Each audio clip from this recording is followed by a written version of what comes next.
Bab Penyesalan di balik tembok Kusam Tambora. Dengar, ini adalah ceritaku.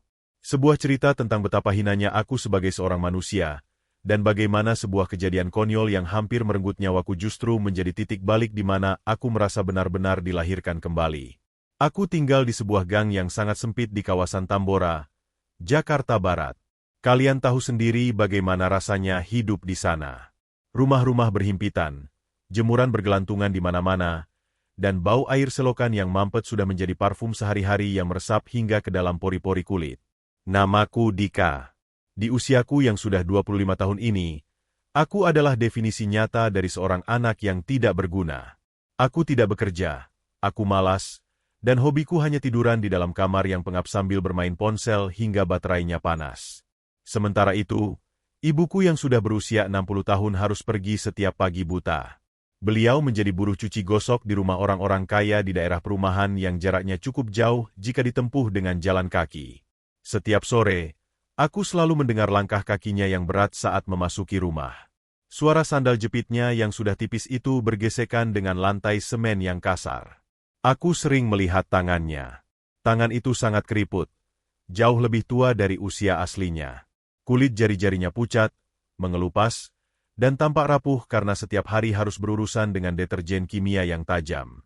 Namun, bukannya merasa iba, hatiku saat itu sudah membatu.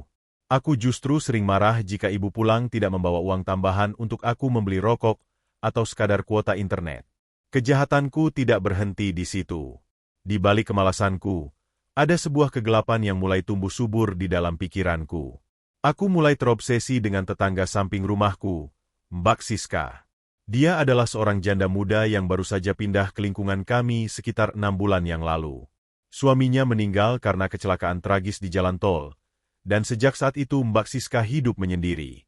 Dia sangat cantik, kulitnya bersih meskipun hidup di lingkungan yang kotor seperti ini, dan tutur katanya sangat lembut. Namun, kelembutan itu justru aku balas dengan niat yang busuk. Rumah kami hanya dibatasi oleh sebuah pagar kayu tua yang bagian atasnya dipasangi kawat-kawat jemuran. Di bagian belakang rumah Mbak Siska, terdapat area terbuka tempat dia sering melakukan aktivitas rumah tangga, seperti mencuci atau menjemur pakaian. Karena rumah kami sangat berdekatan, aku bisa mendengar setiap gerakan yang dia lakukan. Suara air yang diguyurkan ke lantai, suara gesekan kain, hingga suara senandung kecil yang sering dia nyanyikan saat sore hari. Rasa ingin tahuku berubah menjadi sebuah kebiasaan yang menjijikkan. Aku mulai mencari celah di pagar kayu itu. Awalnya aku hanya berani mengintip dari lubang kecil bekas paku yang ada di dinding pembatas. Namun, lubang itu terlalu kecil. Aku tidak bisa melihat dengan jelas bagaimana paras cantiknya saat dia sedang berpeluh menyikat pakaian. Aku ingin melihat lebih banyak. Aku ingin melihat sosoknya tanpa terhalang apapun.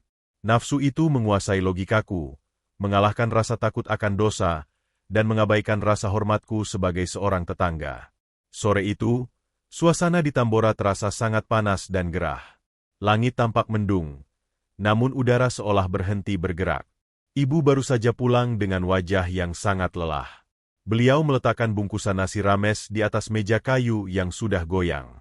Ibu berkata dengan suara yang parau bahwa dia baru saja dibayar oleh majikannya, dan dia membelikan aku makanan yang sedikit lebih enak dari biasanya. Ibu tersenyum, menampakkan deretan giginya yang sudah tidak lengkap lagi. Dia mengelus bahuku dan berkata agar aku makan dengan lahap, sementara dia ingin segera pergi ke mushola untuk melaksanakan sholat maghrib. Begitu ibu melangkah keluar rumah dengan mukena putihnya yang sudah agak menguning, hatiku tidak tergerak oleh rasa terima kasih. Sebaliknya, aku merasa ini adalah kesempatan yang sempurna. Aku tahu Mbak Siska biasanya menjemur pakaian terakhirnya tepat sebelum adzan maghrib berkumandang. Aku meninggalkan nasi rames itu begitu saja. Aku berjalan perlahan ke arah samping rumah, menuju area yang langsung berbatasan dengan halaman belakang rumah Mbak Siska. Aku sudah menyiapkan segalanya. Ada beberapa tumpukan batu bata sisa renovasi rumah di pojok tembok. Aku menyusunnya satu persatu dengan sangat hati-hati agar tidak menimbulkan suara gaduh. Aku memanjat tumpukan itu, membuat tubuhku cukup tinggi untuk melihat melampaui pagar kayu tersebut. Namun, pagar itu masih terlalu tinggi. Di bagian atas pagar, ada 2 baris kawat jemuran yang ditarik sangat kencang, menghubungkan tiang kayu satu ke tiang kayu lainnya. Kawat itu tampak tua, berkarat, dan sudah mulai mengendur di beberapa bagian. Aku mendekatkan wajahku ke arah kawat tersebut. Aku melihat Mbak Siska sedang membungkuk di depan ember besarnya. Dia mengenakan baju daster tipis yang sering dia pakai di rumah. Jantungku berdegup sangat kencang. Rasanya seperti mau melompat keluar dari dada. Nafasku memburu. Aku merasa adrenalin ini begitu luar biasa. Aku terus memajukan wajahku, mencari sudut pandang yang paling tepat. Aku melihat ada celah di antara dua lilitan kawat jemuran yang melintang. Tanpa pikir panjang, aku menyusupkan kepalaku lebih dalam. Aku memaksakan wajahku masuk ke antara kawat itu agar mataku bisa menempel langsung pada celah kayu pagar. Hidungku yang agak besar dan mancung ini, aku selipkan di tengah-tengah pilihan kawat yang kaku tersebut. Aku merasa kawat itu sedikit menekan cuping hidungku, tapi aku tidak peduli. Keindahan di depanku jauh lebih menarik daripada rasa tidak nyaman di wajahku. Aku terus terpaku, menatap setiap gerakan Mbak Siska dengan penuh nafsu yang buta. Suasana di gang itu tiba-tiba menjadi sangat hening. Adzan maghrib mulai berkumandang dari jauh, menyelinap di antara celah-celah bangunan beton yang angkuh. Aku mendengar suara muadzin memuji kebesaran Allah, namun hatiku sedang dipenuhi oleh bisikan setan. Tiba-tiba, seekor kucing liar melompat dari atas genteng dan mendarat tepat di tumpukan kayu di samping kakiku. Suara debuman itu membuatku terperanjat hebat. Aku yang sedang dalam posisi tidak stabil karena berjinjit di atas batu bata, langsung kehilangan keseimbangan. Kakiku terpeleset dari tumpukan bata itu. Tubuhku jatuh merosot ke bawah dengan sangat cepat. Namun, kepalaku tidak ikut jatuh. Ada sesuatu yang menahannya dengan sangat kuat. Rasa sakit yang luar biasa hebat, yang belum pernah aku rasakan seumur hidupku, tiba-tiba menyengat seluruh saraf di wajahku. Ternyata, saat aku merosot jatuh, hidungku masih tertinggal di antara pilihan kawat jemuran yang ditarik kencang itu. Kawat yang berkarat itu tidak putus, melainkan menjepit cuping hidungku dengan sangat kuat dan menariknya ke arah yang berlawanan dengan arah jatuhnya tubuhku. Aku tergantung. Ya, aku benar-benar bergelantungan dengan tumpuan utama pada hidungku sendiri. Rasa sakitnya tidak bisa dilukiskan dengan kata-kata. Rasanya seolah-olah hidungku sedang diiris oleh pisau tumpul yang sangat panas, lalu ditarik paksa dari tengkorak wajahku. Aku ingin berteriak sekeras mungkin, tapi suaraku hilang di tenggorokan. Rasa perih dan tekanan kawat itu membuat mataku langsung berair dan pandanganku menjadi kabur. Darah hangat mulai terasa mengalir dari lubang hidungku, membasahi bibir dan daguku. Dalam posisi yang sangat menyakitkan itu, aku melihat ke arah langit yang mulai gelap. Suara adzan masih terus bergema, dan setiap kata dalam adzan itu seolah menghujam jantungku. Aku merasa sangat kecil, sangat kotor, dan sangat hina. Aku teringat pada wajah ibu. Ibu yang sedang bersujud di musola, memohon keselamatan untuk anak yang tidak tahu diri ini. Sementara di sini, aku sedang bergelantungan seperti hewan yang terjerat perangkap, akibat perbuatanku yang menjijikan. Aku merasa kulit hidungku mulai robek perlahan. Besi kawat yang berkarat itu seolah ingin menyatu dengan daging hidungku. Setiap kali aku mencoba menggerakkan kakiku untuk mencari pijakan, kawat itu justru semakin kencang menarik hidungku ke atas. Aku merasa ajal sudah berada di depan mata. Aku membayangkan jika kawat ini menarik hidungku sampai lepas, aku akan mati karena kehabisan darah atau menderita infeksi yang mengerikan. Aku merasa tubuhku mulai lemas. Rasa dingin mulai merayap dari ujung jari kaki hingga ke dada. Di tengah rasa sakit yang tak tertahankan itu, aku mulai meratap di dalam hati. Aku tidak berani memanggil nama Allah dengan mulutku yang kotor ini, tapi di dalam batinku, aku menjerit sejadi-jadinya. Ya Allah, ampuni hamba. Tolong hamba ya Allah. Hamba tahu hamba berdosa. Hamba tahu hamba adalah anak yang durhaka. Jangan cabut nyawa hamba dalam keadaan yang memalukan seperti ini ya Allah. Aku terus mengulang-ulang doa itu di dalam kepalaku, sementara darah terus menetes jatuh ke tumpukan batu bata di bawahku. Aku merasa kesadaranku mulai menipis. Bayangan wajah ibu dan senyumnya yang tulus terus berputar-putar di kepalaku. Aku merasa sangat menyesal. Mengapa aku harus menghabiskan waktuku untuk hal-hal yang tidak berguna? Mengapa aku tidak membantu ibu saja? Jika saat ini aku mati, siapa yang akan merawat ibu? Siapa yang akan membelikannya makan jika dia sudah tidak kuat lagi bekerja? Air mataku bercampur dengan darah, membasahi pagar kayu yang kusam itu. Aku pasrah. Aku benar-benar pasrah jika memang ini adalah cara Allah menghukumku atas segala perbuatan kotor yang telah aku lakukan selama ini. Tiba-tiba, aku mendengar suara langkah kaki mendekat dari balik pagar. Itu adalah langkah kaki Mbak Siska. Dia sepertinya mendengar suara rintihan dan derit kawat jemuran yang sangat kencang. Aku memejamkan mata rapat-rapat. Aku tidak sanggup jika harus melihat wajahnya dalam kondisi seperti ini. Aku lebih baik mati daripada harus menanggung malu karena ketahuan sedang mengintipnya. Namun, kawat itu sepertinya tidak mau melepaskanku begitu saja. Rasa sakit itu justru semakin menjadi-jadi saat aku mendengar suara Mbak Siska yang bertanya dengan nada ketakutan. Siapa di sana? Apakah ada orang di balik pagar? Aku hanya bisa terdiam membisu dengan nafas yang tersengal-sengal. Hidungku terasa semakin panas, seolah terbakar oleh bara api. Aku merasa sebentar lagi semuanya akan berakhir. Kesadaranku benar-benar berada di ambang batas. Apakah ini akhir dari hidupku? Apakah aku akan mati dengan hidung yang tersangkut di jemuran karena hobi mengintip janda? Rasa malu ini jauh lebih membunuh daripada rasa sakit fisik yang aku derita. Aku menutup mata, menunggu apapun yang akan terjadi selanjutnya, sambil terus merapalkan doa taubat di dalam hati yang paling dalam. Bab 2. Jeritan di tengah kepungan warga. Suara langkah kaki Mbak Siska terdengar semakin dekat. Setiap gesekan sandalnya pada lantai semen di balik pagar itu terasa seperti detak jam kematian bagiku. Aku masih bergelantungan, dengan seluruh beban tubuhku tertumpu pada cuping hidung yang terjepit kawat jemuran berkarat. Rasa sakitnya sudah tidak bisa lagi dinalar oleh akal sehat.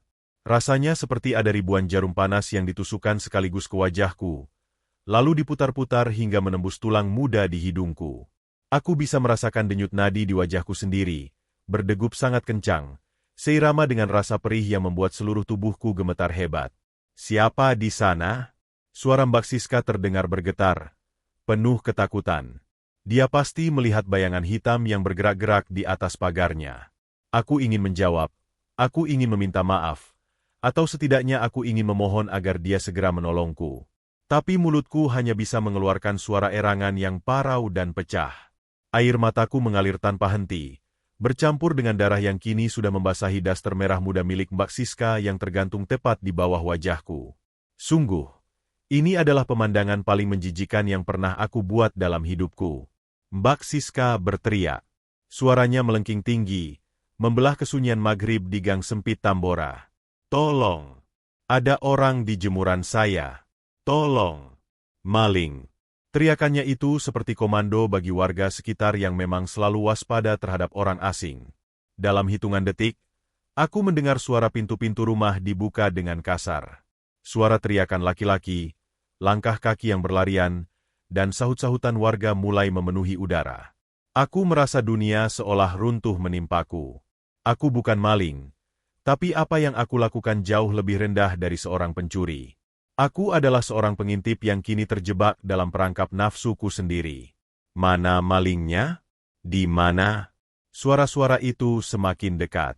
Cahaya lampu senter mulai menyorot ke arahku. Aku memejamkan mata sekuat tenaga, berharap bumi tiba-tiba terbelah dan menelanku bulat-bulat. Sinar lampu itu terasa sangat menyilaukan, namun lebih menyilaukan lagi rasa malu yang menghantam jiwaku. Aku bisa merasakan kehadiran banyak orang di belakangku, di sisi tembok rumahku sendiri. Mereka melihatku. Mereka melihat Dika, anak yatim peliharaan ibu yang selama ini dianggap hanya pemuda malas, kini tersangkut dengan cara yang paling hina. Astaga, itu si Dika. Itu anaknya Bu Salamah. Suara Pak RT terdengar sangat terkejut. Aku mendengar suara bisik-bisik warga yang mulai bermunculan.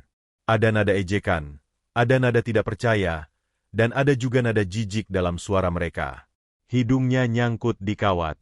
Lihat itu, dia habis ngintip Mbak Siska ya? Ya Allah, Dika, apa yang kamu lakukan? Suara-suara itu seperti ribuan belati yang menusuk-nusuk harga diriku. Aku ingin menghilang. Aku ingin mati saja saat itu juga.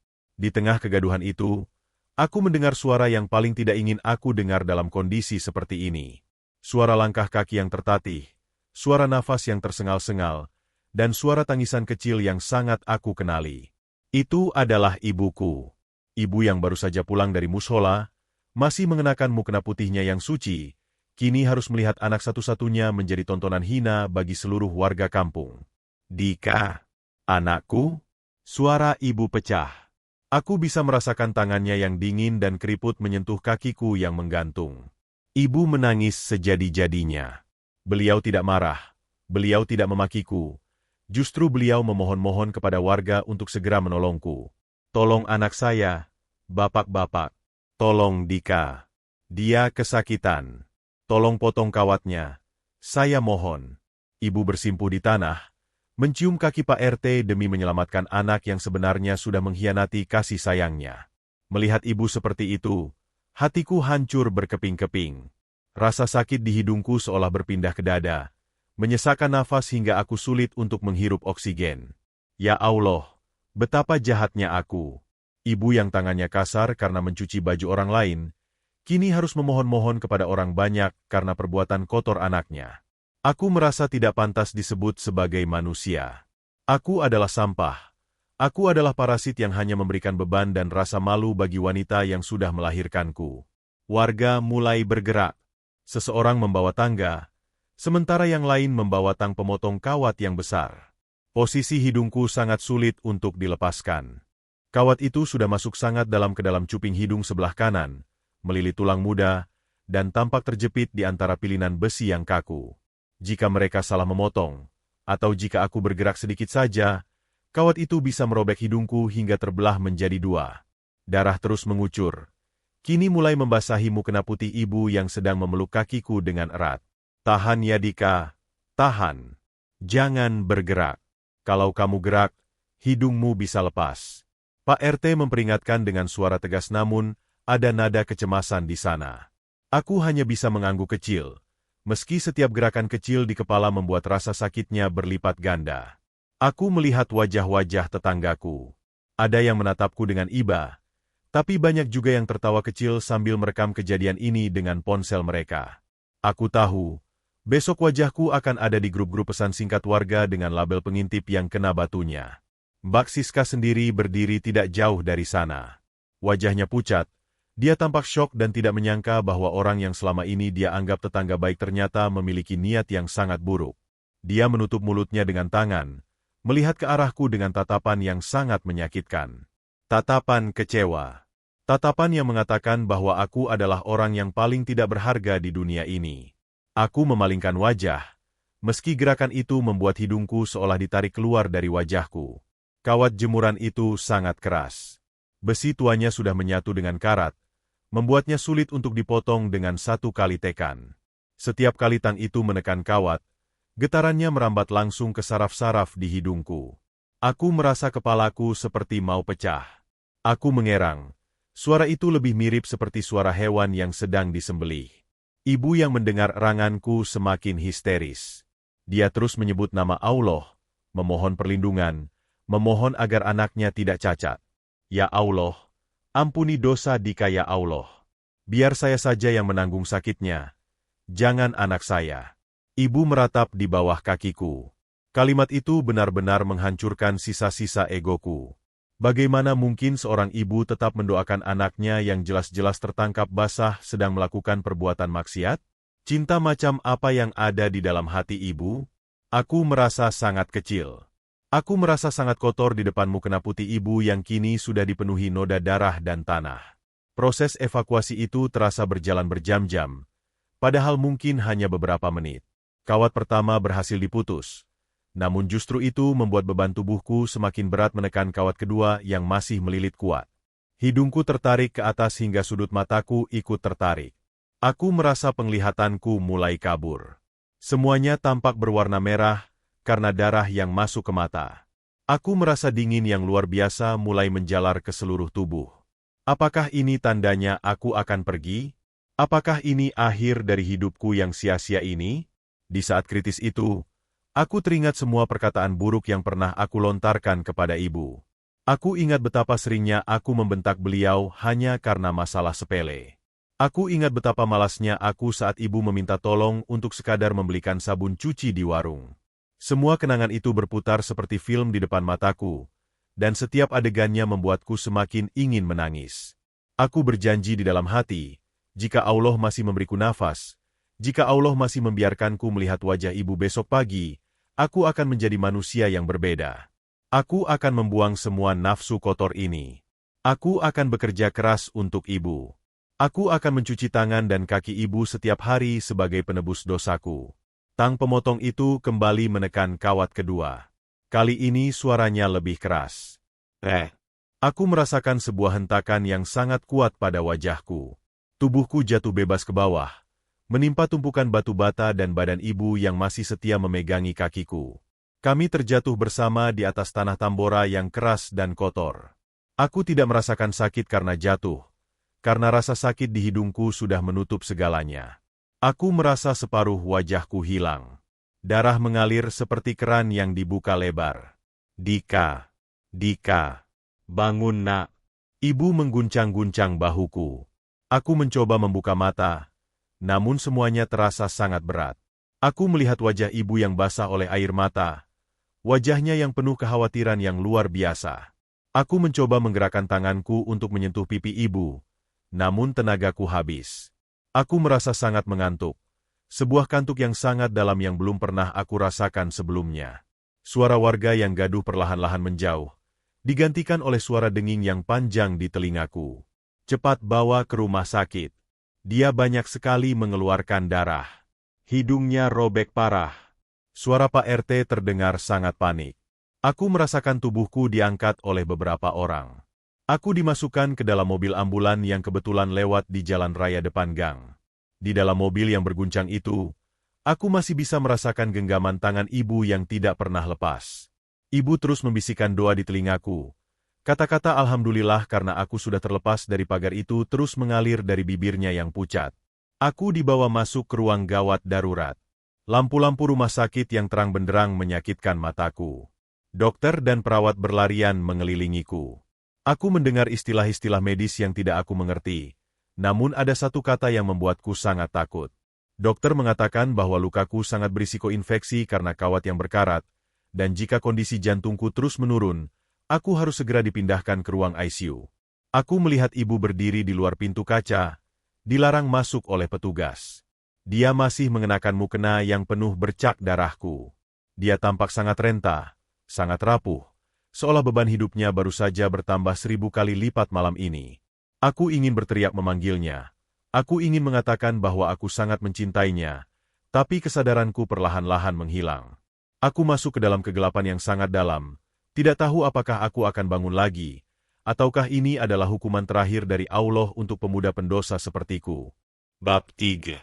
Taubat nasuha di tengah luka yang abadi. Dingin.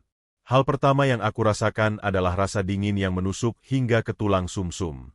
Bau obat-obatan yang tajam dan aroma antiseptik yang menyengat mulai merasuki indera penciumanku yang sebenarnya sedang mati rasa.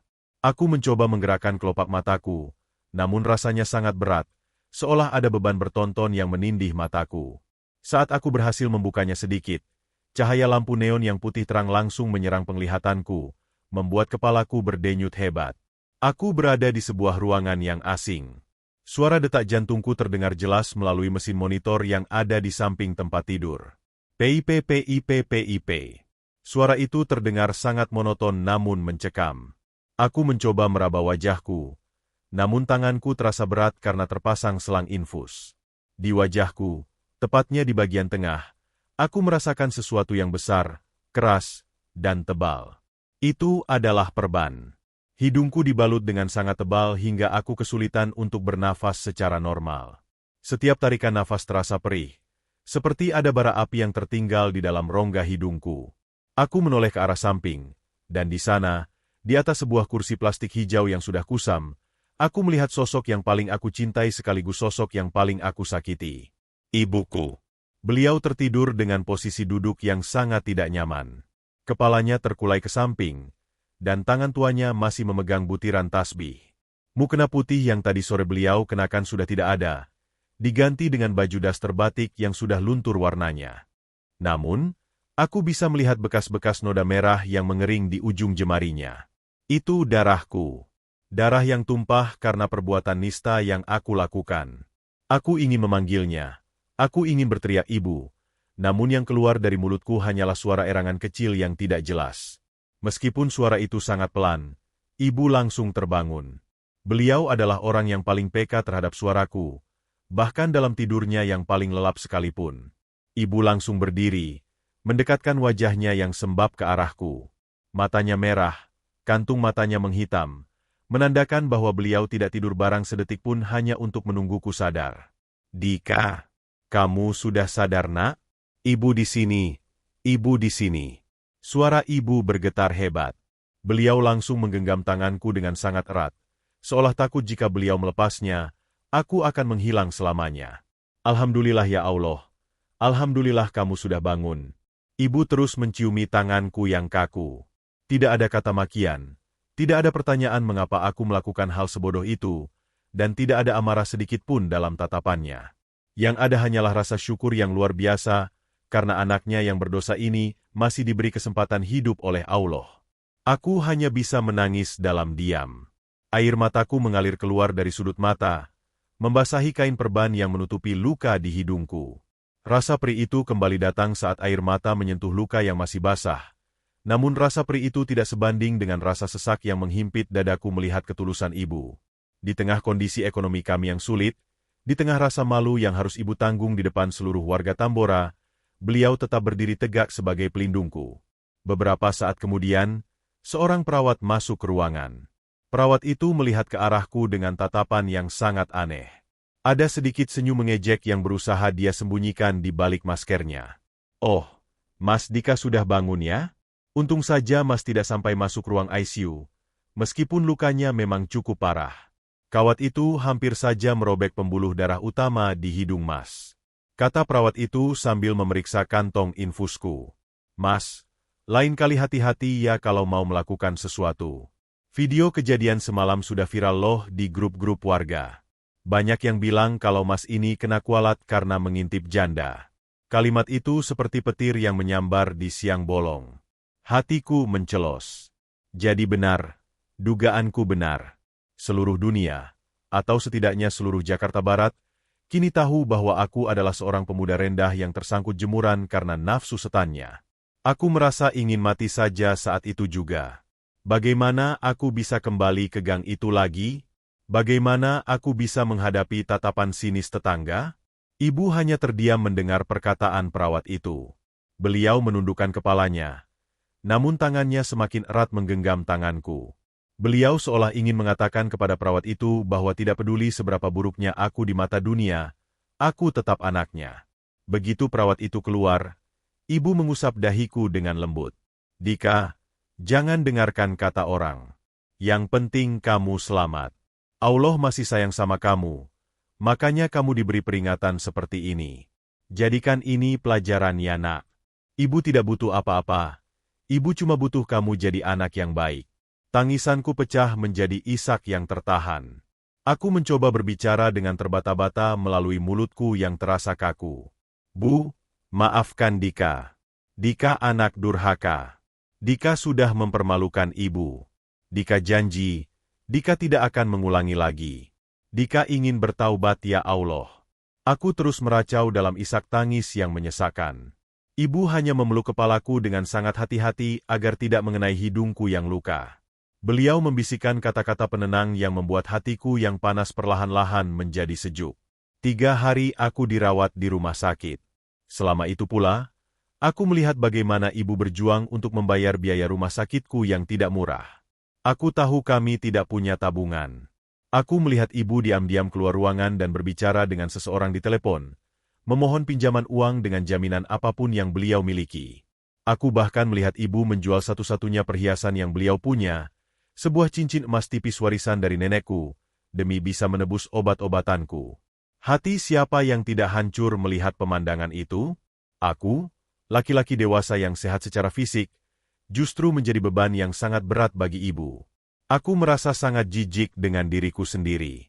Setiap kali aku bercermin di kamar mandi rumah sakit dan melihat perban di wajahku, Aku selalu teringat akan wajah Mbak Siska yang penuh ketakutan dan jijik padaku. Aku teringat kawat jemuran yang berkarat itu. Luka di hidungku ini mungkin akan sembuh, tapi bekas lukanya akan selalu ada di sana, menjadi tanda abadi akan dosa yang aku perbuat. Hari kepulanganku tiba. Ibu memapahku keluar dari rumah sakit. Kami naik angkot menuju Tambora. Sepanjang perjalanan, aku menundukkan kepala serendah mungkin, menutup wajahku dengan topi. Aku takut ada orang yang mengenaliku sebagai pemuda di video viral itu. Saat memasuki gang rumah kami, suasana terasa sangat berbeda. Beberapa tetangga yang sedang duduk di depan rumah langsung berhenti bicara saat melihat kami lewat. Ada yang mencibir, ada yang menunjuk-nunjuk, dan ada juga yang tertawa terbahak-bahak sambil membicarakan hidungku yang kini tampak bengkak dan tertutup plester besar. Aku ingin lari, aku ingin bersembunyi di dalam lubang yang paling gelap. Namun ibu terus memegang lenganku, memberikan kekuatan yang luar biasa. Jangan menoleh nak, jalan saja terus. Allah tahu isi hatimu sekarang. Bisik ibu dengan nada yang sangat tegar. Kami akhirnya sampai di depan rumah kami yang kusam. Aku melihat ke arah samping, ke arah pagar kayu rumah Mbak Siska. Pagar itu kini sudah diperbaiki. Kawat jemuran yang dulu menjepitku sudah tidak ada, diganti dengan kawat berduri yang lebih tajam. Pesannya jelas, aku tidak diinginkan di sana. Malam harinya, aku tidak bisa tidur. Aku duduk di teras depan rumah, menatap langit Jakarta yang tanpa bintang. Bau selokan yang biasa aku benci, kini terasa sangat akrab. Aku mengambil nasi rames yang tempo hari ibu belikan, yang ternyata masih tersimpan di atas meja meski sudah basi. Aku menatap nasi itu dan teringat betapa aku dulu sering mengeluh tentang makanan. Aku mulai menangis lagi. Namun kali ini bukan tangisan karena rasa sakit, melainkan tangisan penyesalan yang sangat dalam. Aku bersujud di lantai semen yang dingin itu. Aku menghadap ke arah kiblat, memohon ampunan yang sebesar-besarnya kepada Allah. Ya Allah, hamba adalah hamba MU yang paling hina. Hamba telah mempertuhankan nafsu dan melupakan kewajiban hamba sebagai anak. Terima kasih telah menegur hamba dengan cara yang luar biasa ini. Terima kasih telah membiarkan hamba tetap hidup untuk bisa melihat wajah ibu lagi. Hamba bertaubat ya Allah. Hamba berjanji akan menghabiskan sisa hidup hamba untuk mengabdi kepada ibu dan mencari ridho MU. Keesokan paginya, aku bangun lebih awal dari ibu. Aku mengambil sapu, aku membersihkan seluruh rumah. Aku mencuci semua pakaian kotor yang selama ini aku biarkan menumpuk. Saat ibu bangun dan melihatku sedang menjerang air di dapur, beliau tampak sangat terkejut sekaligus bahagia. Ada binar di matanya yang sudah lama sekali tidak aku lihat. Aku menghampiri ibu, aku bersimpu di kakinya, aku mencium kaki yang sudah membawanya bekerja keras demi aku selama ini. Sejak hari itu, Dika yang malas dan mesum telah mati. Aku mulai bekerja apa saja yang bisa aku lakukan di pasar. Aku memanggul beras, aku membersihkan sisa-sisa sayuran, aku melakukan pekerjaan kasar apapun demi bisa membawa pulang uang halal untuk ibu. Meskipun orang-orang masih sering mengejekku sebagai si hidung jemuran, aku tidak peduli. Aku menerima ejekan itu sebagai bagian dari hukuman dan penebusan dosaku.